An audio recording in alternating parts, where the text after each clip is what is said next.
Hey everybody, what is going on? Hexlex here with another Master Duel video for you guys. Today in this one we are going to be revisiting a deck that I don't get back to nearly as often as I should. I feel like I cover this deck like once every other season, and of course I'm talking about Sky Striker here, as you can see, and I actually really like how this deck plays. It's similar to the reason that I like Altergeist, and I actually went out of my way to build Altergeist, even though I didn't really go out of my way to build it. I was able to make it with ultra rares that I'd already crafted anyway.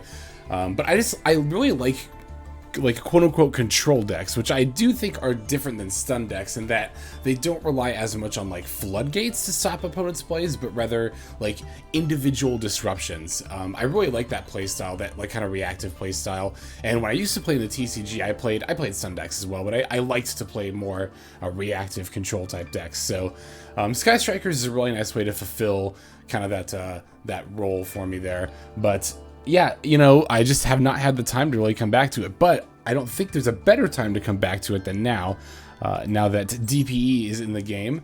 This card is actually hugely beneficial to this deck. I've touched upon this concept in the Tri-Brigade Zodiac videos that I've done recently, but DPE obviously improves pretty much every deck it goes in, or is able to go into.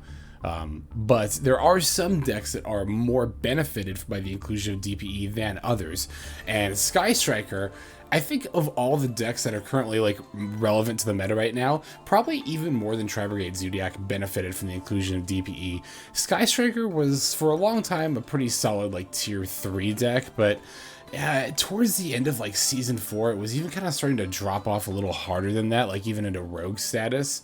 But now that DPE is out, I think that Sky Striker is a pretty solid, like maybe lower tier 2 deck. But I think it's pretty firmly like in the, well, I say firmly, but I think it hovers between tier 2 and 3, right? At the current time. I could see it being tier 2, but the stats would have to reflect that in like meta reports and stuff. That's just kind of my opinion that it's tier 2 is what I'm saying. But yeah, let's go ahead and break down the list card by card here, as we always do.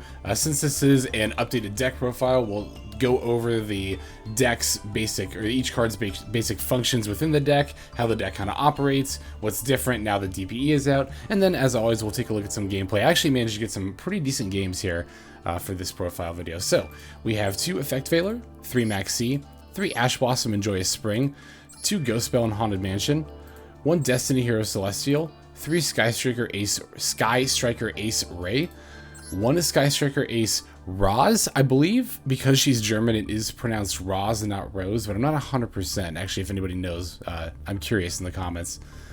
We got a Destiny Hero Dasher, Nibiru the Primal Being, Harpie's Feather Duster, Reinforcing the Army, Terraforming, 1 Pot of Avarice, 2 Sky Striker Mobilize Engage, 1 Sky Striker Maneuver Afterburners, 2 Fusion Destiny, 3 Pot of Prosperity, 1 Sky Striker Airspace Area 0, 1 Sky Striker Mecha Modules Multirole, 2 Called by the Grave, 1 Sky Striker Mecha Hornet Drones, 2 Sky Striker Mecha Widow Anchor, 1 Sky Striker Mecha Shark Cannon, and 2 Infinite Impermanence. Down here in the extra deck, we've got 1 Destiny Hero Destroyer Phoenix Enforcer, 1 Sky Striker Ace Kagiri, 3 Sky Striker Ace Shizuku, 3 Sky Striker Ace Hayate, 1 Sky Striker Ace Kaina, 1 Crystron Halqifibrax, 1 Predaplant Vert Anaconda, 2 Sky Striker Ace Zeke, 1 Selene Queen of Master Magicians, and then finally access code Talker. So yeah, like I mentioned earlier, Sky Striker is a very reactive deck. It's a very controlling deck. It's such a reactive deck actually that this is one of the, not few, I guess, there's a decent handful, but this is actually a deck that pretty much always wants to go second. I mean, in the Master Duel format, best of 1 meta, yeah, you pretty much just always want to go second with this deck. And it might seem a bit counterintuitive. It's like, well, don't you still want to go first? Like, if you're a control deck, don't you want to go first to set up your plays? But the thing with Sky Strikers is that we're actually able to much more effectively set up our initial plays going second as opposed to first. If we go first, and ideally, you know, on any of our given opening turns, we open with Raye here. If we go first and summon Raye here, the only thing we can really do is go into Shizuku, which does get us a search, but during the end phase, so we're not really able to use that to set up. We're kind of still limited to only the cards in our hand that we're able to make initial plays with. But if we go second, we can use Raye to then go into Hayate. Hayate's effect will allow her to attack directly and then send a spell from the deck to the graveyard. Typically, not always, it's really going to depend on what's in your hand and what you're able to do before you battle, but more often, I don't even want to say more often than not, it's not uncommon, let's say it that way. It's not uncommon for you to then dump Mobilize Engage, which is your go-to Sky Striker spell. You should definitely, if possible, make sure you're getting the extra draw with the search, but if you have to use the search to set up initial plays, you can do that as well. So then during main phase 2, you can link the Hayate off into Kagiri. Kagiri can wheel a spell back from your graveyard into your hand, so we can get the spell we sent with Hayate, like the Engage, and use that. And then from there, you can link into Shizuku and then search during the end phase. So you see, going second allows you to just get a whole bunch of, just more plays. It also allows you to potentially set up an OTK, and the way we can do that is by dealing that initial 1500 damage with Hayate. Then during the next turn, basically the idea is that you go into Access Code Talker to finish them off. The way that we go into Access Code Talker, by the way, is literally any one of our tuners plus just any of our monsters with Halki Fibrax. We're playing, of course, the effect failures, but also the Ashes and the ghost spells as well. So if you use a tuner with any monster, you can go into Halki Fibrax. You're going to want to use Halki Fibrax to then grab an effect veiler, specifically a veiler from your deck, because it will then link into Selene, Queen of the Master Magicians. And then assuming there's 3 spells between the graveyards, which, I mean, come on, it's Sky Striker, you should have 3 spells. You should check before you play it, don't assume, you should check, but it's pretty easy to have 3 spells between 2 graveyards. So from there, you can then use Selene's effect to bring back the Veiler that you used to make Selene with the Halki Fibrax, and then you can link those into a 5300 Access Code Talker with the Link 3 Selene there. So that's kind of one of the decks, that's really only the deck's combo. Otherwise, the plays are pretty straightforward. So Vert Anaconda and DPE are very, very nice, particularly obviously DPE are very nice inclusions to the deck. As I touched on earlier, DPE does very, very much improve what this deck is capable of doing for multiple reasons. One, it gives the deck a really solid boss monster to rely on, which was one of Sky Striker's weaknesses earlier, is that sometimes you just couldn't really get over your opponent's monsters because you weren't able to get rid of them or take control of them effectively. And then, our monsters don't really have that impressive of stats, right? Just 1500 attack, nothing really has more attack than that. So DPE has decent stats, which is nice, and also is able to effectively and over the course of many turns, not just once, get rid of a lot of those cards that would have caused us problems before DPE was included. Vert Anaconda is a nice inclusion because now we have another nice thing to go into when we steal monsters with Widow Anchor. We could still, and always before, could have gone into Zeke, but it's really nice to negate the opponent's monster, then steal it, then go into Vert Anaconda, and then set up a DP. It's just so many nice bonus effects right on top of each other, which really makes Widow Anchor, which was already a phenomenal card in this deck, that much better. So very, very nice there. We're playing a bunch of hand traps because we're obviously, like I said, we're planning on going second. So, we've got, of course, the Seas and the Ashes. We're including 2 ghost spells because this is actually one of the few decks that can fit in multiple ghost spells really easily. When DPE first came out, I was kind of jamming 2 ghost spells into every deck, which I've kind of cut back on since then, but this deck is actually really, really nice to have multiple ghost spells. Also, being a tuner, again, can make the Halki Fibrax line a little easier to go into. We're playing 2 Veilers, of course, to enable the Halki Fibrax line, 2 Veilers and 2 Imperms. And then, yeah, we're only playing the 1 Nibiru right now. I would like to fit in a second copy of this, but the only thing right now that I think I could really take out for would either be one of the 2 ghost spells, which I do like 2, maybe the Pot of Avarice. This is definitely the flex spot of the deck. This is the 40th card. I really do like Avarice, though, for being able to refuel our extra deck for longer games and also provide some occasionally much needed advantage. So I'm still going to keep the Avarice for now, but this is definitely the most flexible spot of the deck. Another kind of flex spot of the deck is the Terraforming.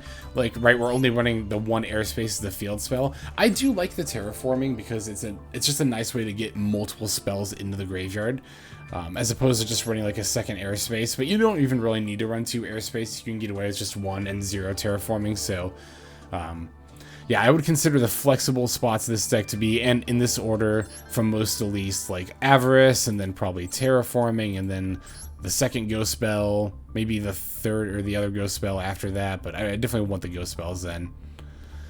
But, yeah, still keeping an eye out for slots for Nibiru. I'm really liking Pot of Prosperity in this deck. I actually saw on the Master Duel Discord, this was in the Sky Striker, channel, this was suggested. And I really like this because I was going to try, like, I definitely like this better than Desires for sure. And I was going to try, maybe the Foolish Burial Goods and Metal Foes Fusion, just because I don't want to craft 3 Upstart Goblin, which I think I would like, ideally to play over the Prosperities, but Prosperity is really nice because we usually don't need that much of our extra deck. And usually what I banish with the Prosperity, I'll banish 3, and I'll get rid of one of my 3 Shizuku, one of my 3 Hayate, and then one of my 2 Zeke, because it's very, very uncommon for you to need like more than 2 of each of these and more than 1 Zeke. I almost never go into Zeke, to be totally honest. Especially now that Vert Anaconda is a thing. I usually never go into Zeke, but still nice to have the option to. And then of course the option to dump it for Prosperity as well. So you can try. I don't know. There have been times where I've thought about dumping 6 with Prosperity, but I think that's really, really ambitious, especially given that we're playing 3.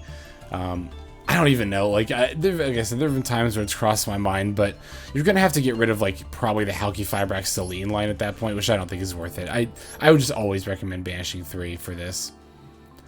All right, I think that's about all I've got to say about the build. I think everything else is relatively self-explanatory, and it will be more explanatory after we watch some gameplay. Let's go ahead and get into that. So this first game we're going to take a look at is against Counter Fairies, of all things. This was actually my first game testing, or doing these games for this video here. And it was actually a pretty decent one. And again, Counter Fairies, I think this is the first time in Master Duel I've come across Counter Fairies. I actually really like that deck. And they lead off with the DPE here, which is another nice inclusion, yet another deck that DPE makes a nice inclusion for. But we've got a Belle and a Called By, so I'm really not concerned about this at all. I am actually a little more concerned when I see the Bountiful Artemis and 3 back row, because I know, like, okay, it's definitely Counter Fairies. So we're going to lead with the Prosperity, and like I mentioned, we banish the 3rd Shizuku, the 3rd Hayate, and the 2nd Zeke are kind of my go-to 3 to banish for that.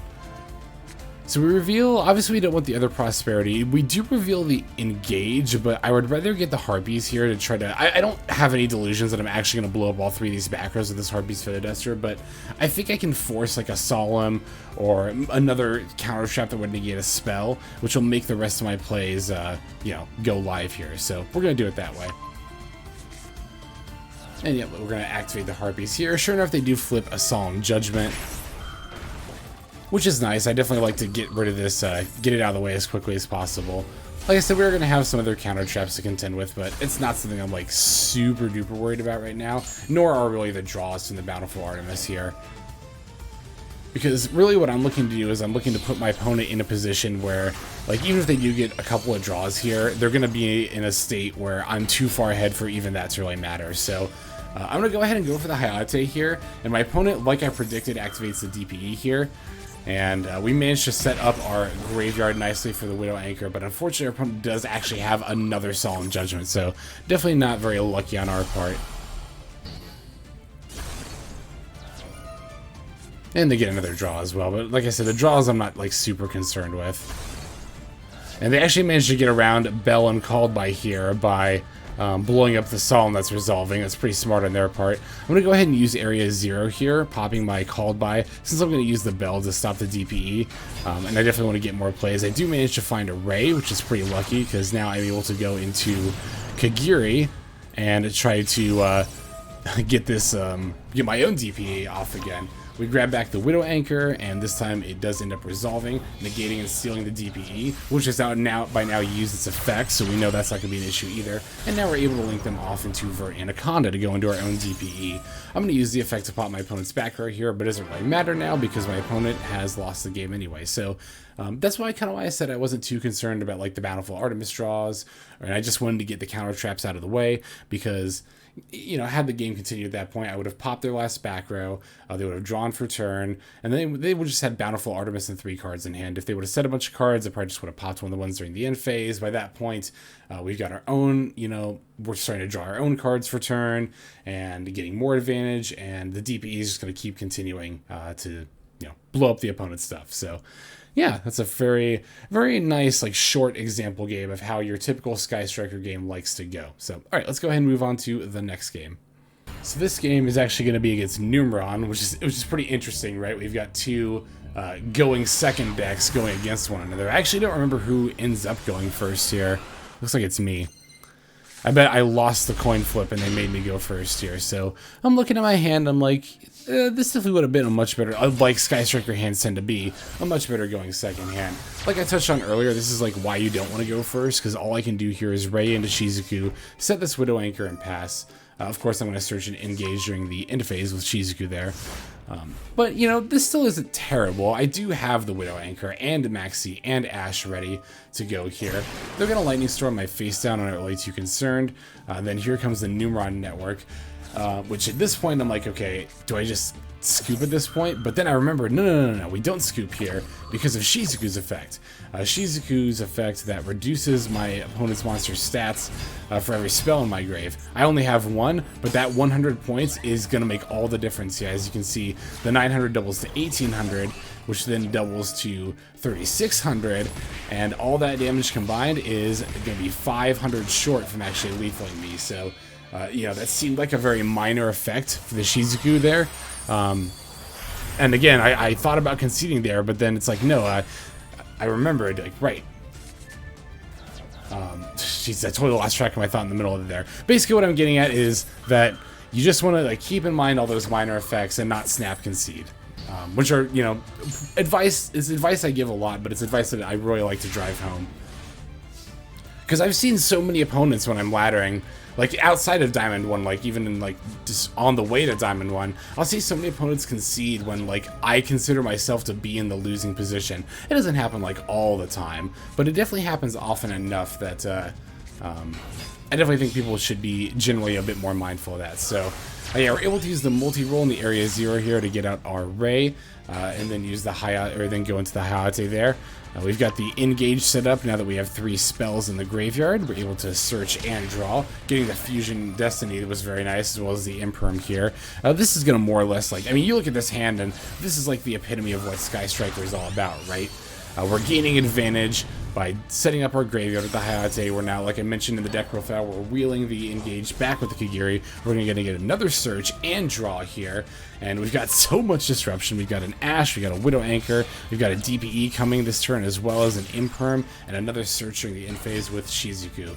This is another just really solid example of what Sky Striker is all about.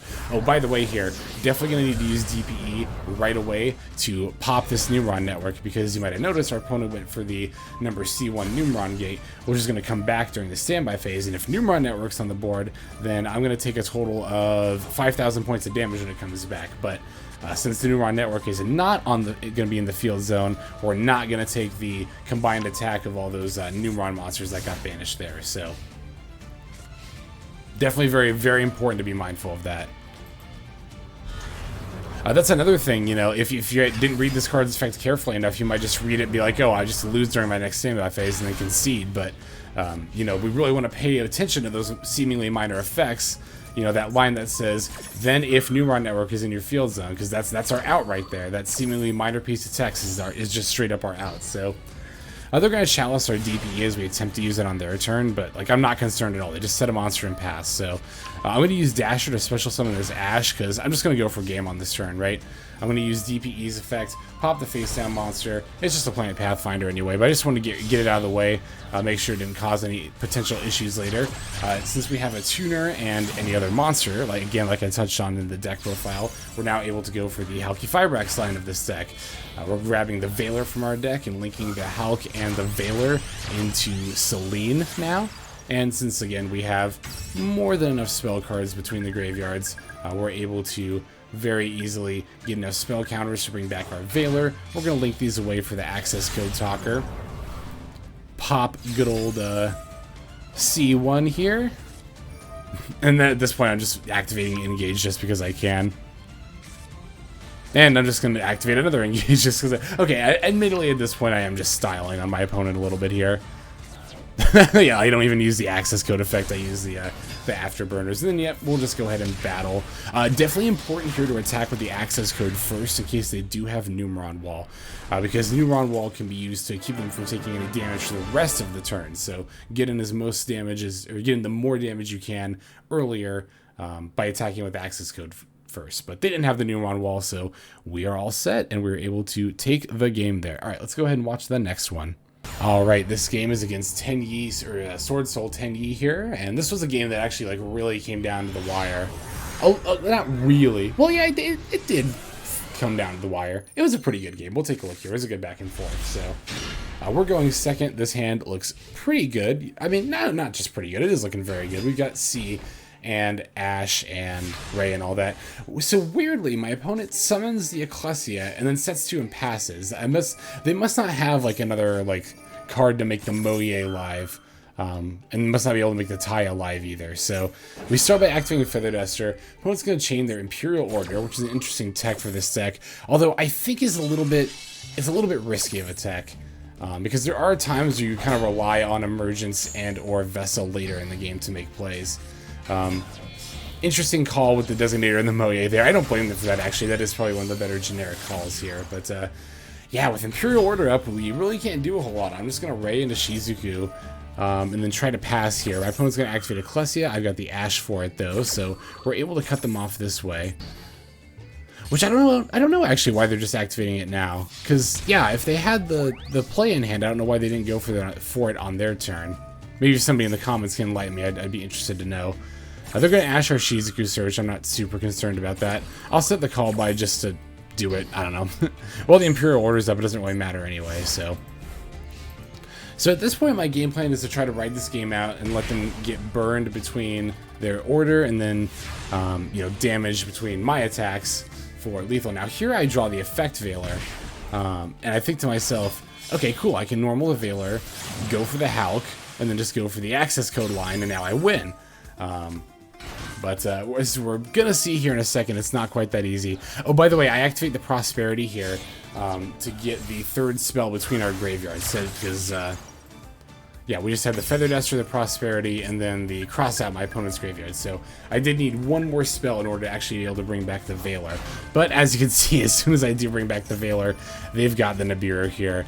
And on top of that, I think I actually screwed up here by using this Maxx, because even though Pot of Prosperity was negated, I'm pretty sure I don't actually get the draws? Yeah, I don't actually get the draws here, so that was definitely a misplay on my part. I thought I was going to get the 2 draws from the Maxx there, but nope, even if Prosperity is negated, you don't get those draws, so definitely a huge bummer. Opponent's going to obviously, you know, blow up their own token. It sucks too that our token was so wimpy because we had exactly Selene and Veiler as our only cards here. Yeah, we draw Afterburners, and at this point I'm just going to go ahead and concede. So, this game was so close. Like, I was so excited as I was playing this game because I was like, yes, I get to show a game where I actually play through an Imperial Order, which for Sky Strikers is not very common at all. But of the 2 cards in our opponent's hand, one of them just happened to be Nibiru. So, I guess we didn't end up seeing for sure if one of the other cards was like something to make Moye live. Like, I'm not sure why they waited to go into Ecclesia, but in any case, let's just move on and go ahead and look at the next game. Okay, this game is going to be against Salamangreats, which is actually, funnily enough, I was talking about this with Sky Strikers. Salamangreats, when that structure deck came out, was another deck that I was like, I might come back to the TCG to build this. It's easy to build, the structure deck's really good, but again, that was still, I'm pretty sure, yeah. Well, yeah, it was Salamangreats. That was during Vrain's era. So, yeah, so that was still Master Rule 4, which, again, at the end of the day, Master Rule 4 is really what, like, I think put me off from the game. And, you know, why I took the break that I did. But, in any case here, yeah, pretty obvious from this point that they are Salamangreats. I probably should have Maxx'd when my opponent summoned Ladybug. Regardless if I thought it was Code Talker or Salamangreats. I don't know, though. I thought it was Code Talker when I saw the Lady Debug. So, that's why I didn't Maxx there. But our opponent had the Cross Out Designator, so it didn't really ultimately end up mattering. But, it still could have mattered, you know. I'm still not sure whether or not it's right to Maxx when they summon the debugger to wait. I do think Code Talkers are a little bit more common than Salamangreats. Not much more by any means, but a little bit more. At least from my personal experience anyway, so. But yeah, I mean, the thing about Salamangreats too is that in the few times I've played against them, as cool as the deck seems like it is, it also just doesn't seem like it tends to do a whole lot. My opponent's able to combo here, but they just go for a DPE, which, you know, just a DPE, that's not terrible. We can handle that, so. Especially now that we've drawn our Widow Anchor here, like I touched on earlier, you know, Widow Anchor is pretty good, but in order to be able to steal it, we're going to have to set up some spells in grave, although our opponent's actually going to use DPE right away, which I'm not really too sure why, to be honest, but that's fine for me. We've got the Ghost Spell in hand, so we can just go ahead and negate it that way. We're going to Pot of Prosperity here, once again banishing the Shizuku, Hayate, and Zeke. Okay, so this is actually an interesting reveal here, because we revealed the Veiler, the Rhoda, and then the second Ghost Spell. And I ultimately ended up adding the Ghost Spell, which you might think is probably the least likely option to add. But the reason that I added it is I didn't want Rhoda because I already had Roze, and Raye is better than Roze. But, I mean, I guess I could have gone for DPE if I'd gotten Raye here. I didn't think about that actually until just now. But we already had the Roze to make plays with. And Veiler I didn't want to get because we already have the Widow Anchor in order to negate effects with, so I didn't think we needed another effect like that. So I decided to get Ghost Spell, just for a little extra insurance. Also because, admittedly, I'm still, despite having played against them a couple of times, like, not super familiar with Salamangreats, but I feel like they have a decent enough amount of graveyard-based effects to want to get a Ghost Spell here. So that's why I got what I did with that Pot of Prosperity. But I did think about that one for quite a while. That was definitely an interesting decision to have to make, so. Alright, yep, we're going to use Hayate here, and even though I don't have 3 spells in grave, I'm still going to send and then add and engage anyway, just to kind of like set up some more plays, I guess, although I've already got the Widow Anchor, so there's not like too much I need to search here. Maybe I should have actually grabbed Aerospace here, because what I ultimately end up getting is Shark Cannon, which again, I kind of get because I'm pretty sure they've got a decent enough amount of graveyard-based effects. I guess, had I thought about the decision with Prosperity a little bit more, if I was going to end up going for Shark Cannon anyway, then I probably should have gone for Rhoda instead of Ghost Spell. I think that, combined with the fact that I could have gone ahead and set up a DPE here as well, I think ultimately getting Rhoda for Raye was probably the better call here. But yeah, my opponent's going to go ahead and use the Lady Debug here. Even though I'm not going to get to take control of it, I'm still just going to go ahead and negate it to keep them from getting the search and keep their options limited in what they're able to do. Yeah, they are going to get the draw 2 here, which I think I could have prevented if I'd used the Shark Cannon. Well, I definitely could have prevented if I used the Shark Cannon a little more wisely here, but then my opponent just kind of concedes after that, so I don't know, I guess their draws were really that bad or something, but yeah, who knows. Well, either way, that is a W for us. I mean, we had the drones, so we could have gone into, like, we had plays, so it was pretty likely we're going to win that game anyway, but alright, we've got one more game to take a look at. Let's jump right into it. So this last game we're going to take a look at here is kind of interesting. It's against Danger Dark World that's also teching Cyber Sign to go into Naturia Extrio. So it's an interesting little brew our opponent's got going here. Taking a look at our hand, we open a C and a Belle. That's not bad. The Raye and the Rhoda is definitely redundant, and we definitely don't like to open the Celestial, but I'd say this is like just a little bit below average opening hand. At the very least, we got the Maxx C, so we're going to activate that in response to our opponent activating Danger Jackalopes effect here. And fortunately for us, the C actually manages to resolve, so always nice when that manages to work out there. And doesn't look like our opponent's going to stop, as they're just going to go straight into their Sukanoko. I could stop that with Ghost Spell, but I mean, I'm totally fine with them giving me more draws here. And even more as they go for another dangerous Sukanoko. I mean, I guess to a degree, I have some level of respect for players who are willing to play into a Maxx C, but I don't know. At the same time, you do have to be like a little bit more careful about it than I think my opponent's being here. So yeah, I'm gonna negate this Lightsworn link. What is it called? Curious? Oh, it's called Curious. I thought I was misreading that.